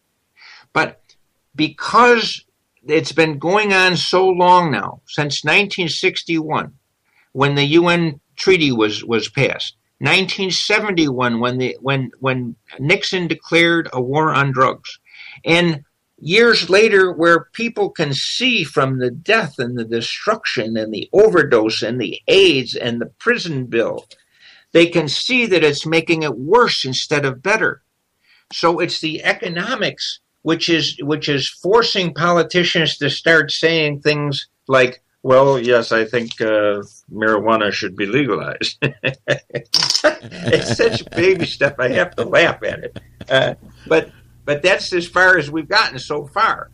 I keep waiting for an outcrying by the public that can be heard around the world. We need an End the Drug War party running a candidate for president of the United States and every country where democracy survives to be running on the End the Drug War party. Well, you I'll know, vote for it. go ahead, Michael. I was just saying, I'll vote for that. Well, Michael, we're getting down to the last of the 2-hour special. I want to thank you for all your time today, Jim. You've been very gracious with that, and our audience has had a chance to learn a lot just by having the chance to listen in. Michael, I know you've got at least one more question to put on the table here before we wrap it up. Well, actually, I really appreciate your taking the time to walk us through some of these facts and some of this information, Jim. It's always a pleasure. I look forward to seeing, how this unfolds at the United Nations, and I'm sure law enforcement against prohibition is going to, as I've always suspected, get pulled in as a very, very important player and be the needed voice of expertise to get us out of this mess. And I thank you for your contribution. Well, thank you very much, Mike. It's always a pleasure to talk with you, and you've been at it a long time. And I hope soldiers can get medical marijuana for their post-traumatic stress problems and other health problems, and all the people of the world who are suffering where marijuana would be of help. And before the day gets too much older, I'm going to go back to the front yard to cut the grass. All right. Well, before you everybody can find me. I think I'm going to be out there this weekend in Chicago with Americans for Safe Access, Chicago, Illinois veterans meeting on Saturday. You can look for it online or contact Casper or myself for more information. Well, and before you go, is there something that anybody who's living in Illinois can do to get a hold of the politicians' attention and make them make changes? Well, Governor Rauner has the best opportunity to do something immediately because he's going to have a bill coming to his desk that'll decriminalize 15 grams or less of marijuana. When people support that, they could add to it that they also support broader drug policy reform to lessen the financial crisis of Illinois. And the outright legalization of marijuana would be one way to help attack this $100 billion unfunded pension liability and the city of Chicago's $30 million unfunded pension liability and the counties of similar size. And do you foresee any curtailment of the private prison that's happening there, that little dark prison? Or are the citizens going to have to get up in arms in that, or will that even be of any benefit?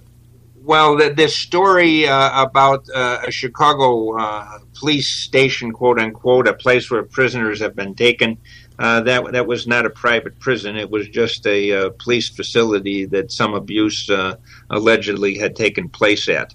So there are other states in the United States that are much bigger offenders of the private prison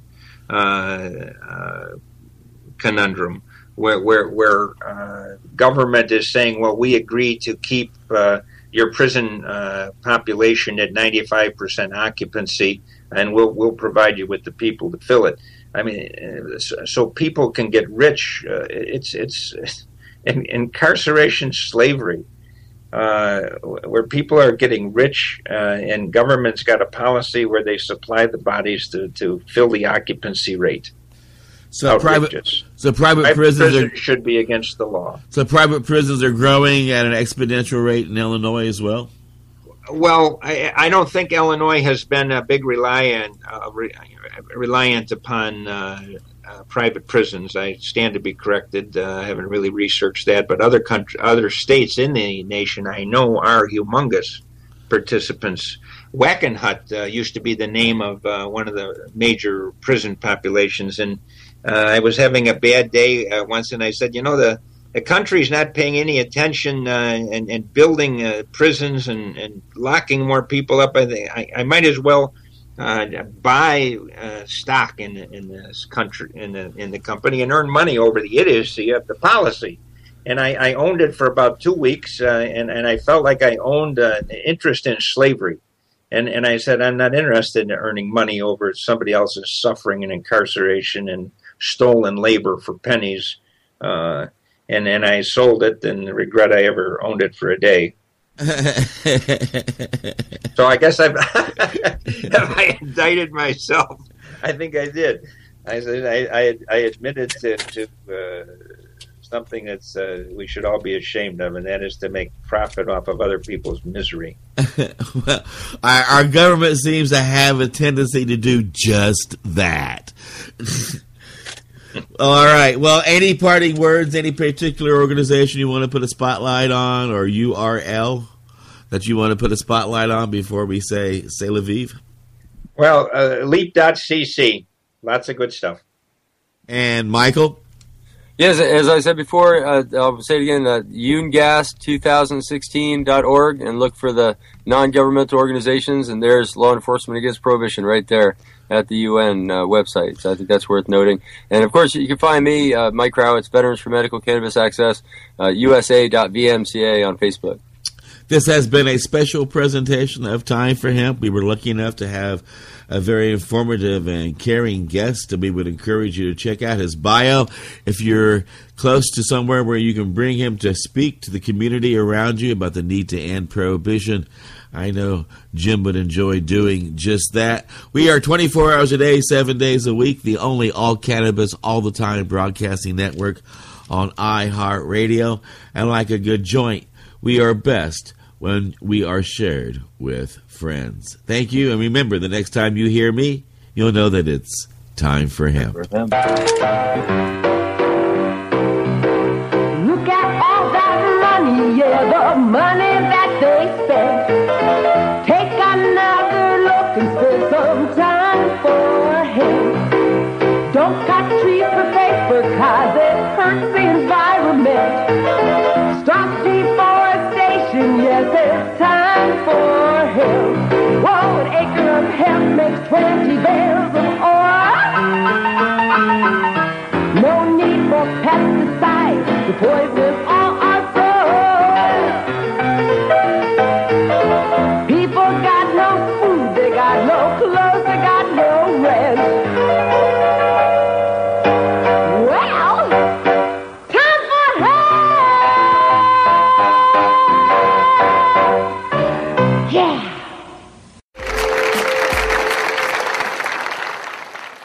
About 15 years ago, I got some cannabis from a friend of mine. It blew my mind. And it changed my life forever. And I think it's an idea worth sharing. So I've actually bought some here to share with you today. Now, first of all, are there any police in the audience? I know you have to identify yourselves. Okay, we're safe. Here we go.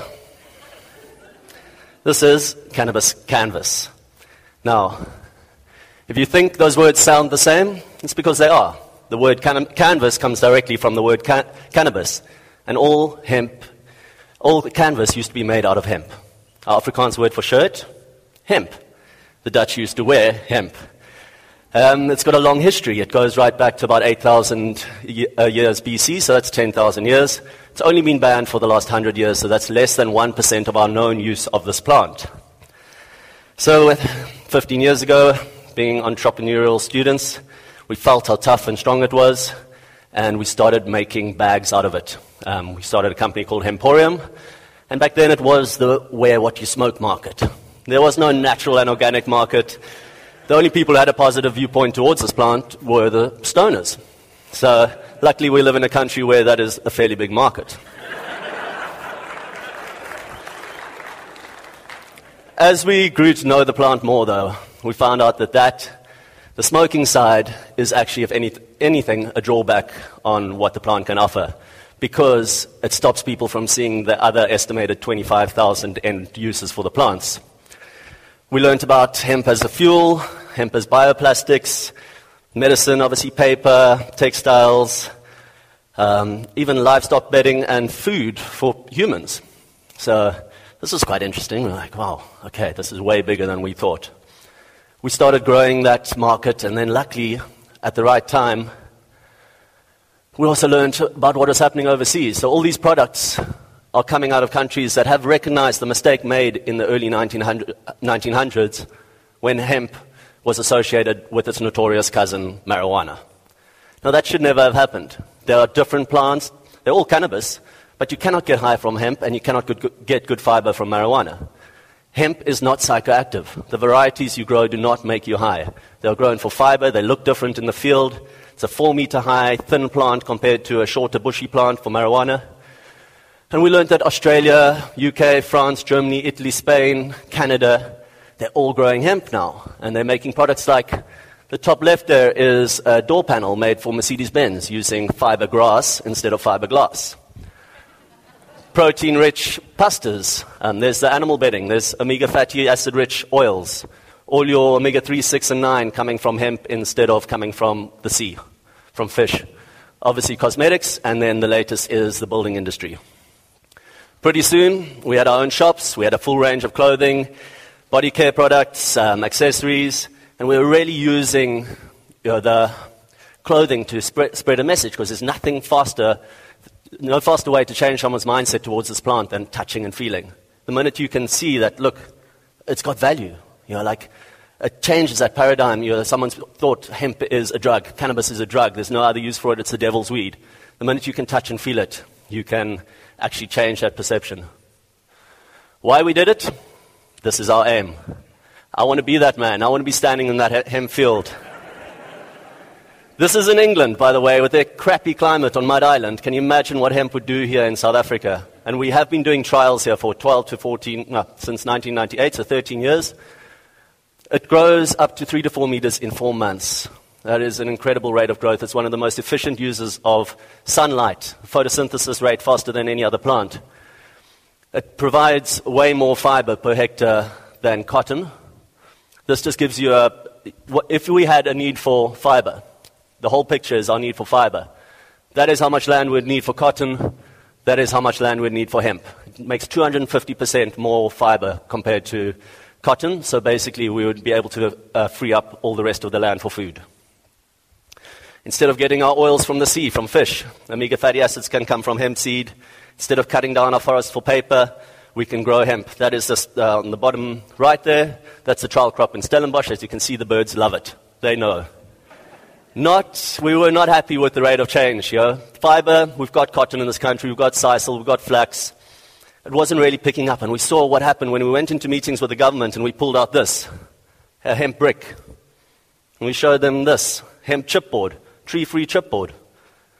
Next, hemp insulation. I mean, who's ever touched that horrible fiberglass stuff that's all around you at the moment in your house? You'll never get it out of your skin. It takes a lot of energy to make. This will go back to being plant food. It's warm, it's a hollow fiber, so it's very good as insulation properties for your house. So this is the hemp house in Noordhoek. We decided to walk our talk a little bit more and take it to the next level. Starting insulation, chipboard, hemp stalk. That's the hempcrete wall over there, using lime as a binder. There's a lot of lime in this country.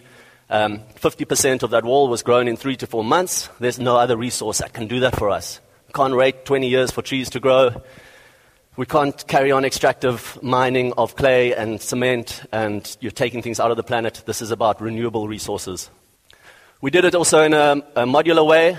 It's a much better way of building in South Africa because it can happen so fast and all your quality control goes on in the factory. It can be taken to site really quickly, and this was put up in 2.5 weeks. That's inside, obviously doing the hempcrete walls and slowly making it into a home. That is where it is at the moment.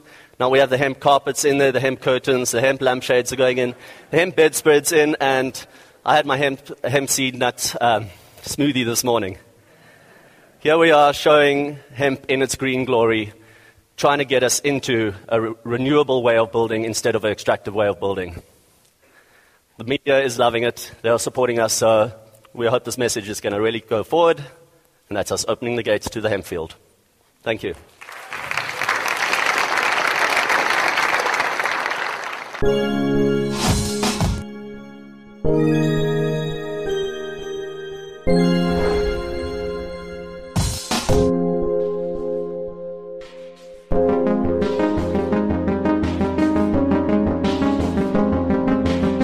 You are listening to the Time for Hemp Global Broadcasting Network.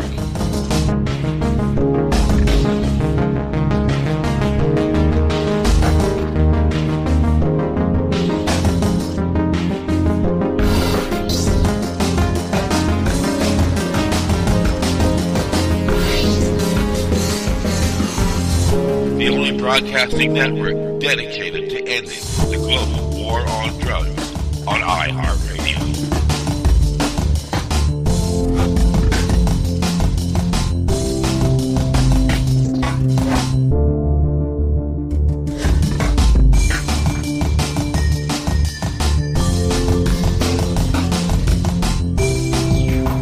Please share us with your friends. In the Beatles anthology, Paul McCartney, then George Harrison, then Ringo Starr, then their agent Mel Evans spoke about the Beatles' use of marijuana. The climate was influenced by the psychedelic era, as you want to call it. I think the only difficulty about talking honestly about that period is that now the drug scene is a much heavier thing. And if you're now in any way seen to incite or advocate drug taking, you're now talking about crack, you're now talking about glue sniffing, you're now talking about life-threatening things. So I don't actually like doing it because of that. It can easily be misconceived. If you could go back to the period and everyone could understand how the period was and kind of how innocent it was, then it is easier to talk about it. It mightn't have affected creativity for other people. I know it did for us, and it did for me. I mean, the first thing, that people who smoked marijuana and were into music is that somehow it focuses your attention better on the music. And so you can hear it clearer. Or that's how it appeared to be. You can see things, or you could see things much different. I mean, LSD was something else, it wasn't just, marijuana was just like having a couple of beers, really, but LSD was more like going to the moon. We found out very early on that, if you played stoned or derelict in any way, it was really shitty music, So we would have the experiences and then bring that into the music later. Famous old story of one of the cleaners at the Hammersmith Odeon saying, he said, that Ray Charles must be a mean git, He said, I just saw two of his musicians in the toilets sharing a cigarette. He can't pay them anything. So I knew that the boys smoked pot, and they equally knew that I disapproved. And they never did in front of me. They would always have Mel roll them a joint, and they'd nip out into the canteen and lock it, or else go into the loo and have a smoke and come back again, beaming all over their faces. We mainly wrote in the afternoons. I'd either go to John's house or he'd come to mine. So I'd sort of drive out to Weybridge. Now, you don't want to be stoned doing that, So we'd go out and we'd have an afternoon of it. And it would be later, listening in the evening, that the little wine might come out and this and that might come out. But I say, it's very difficult for me because I realise now, being a father of 4 kids, that if I make this sound as exciting as it was, the natural corollary is for someone to sort of say, well, why don't we write like that? And I don't want to be seen to do that, because now, as I say, it's a much more dangerous ballgame.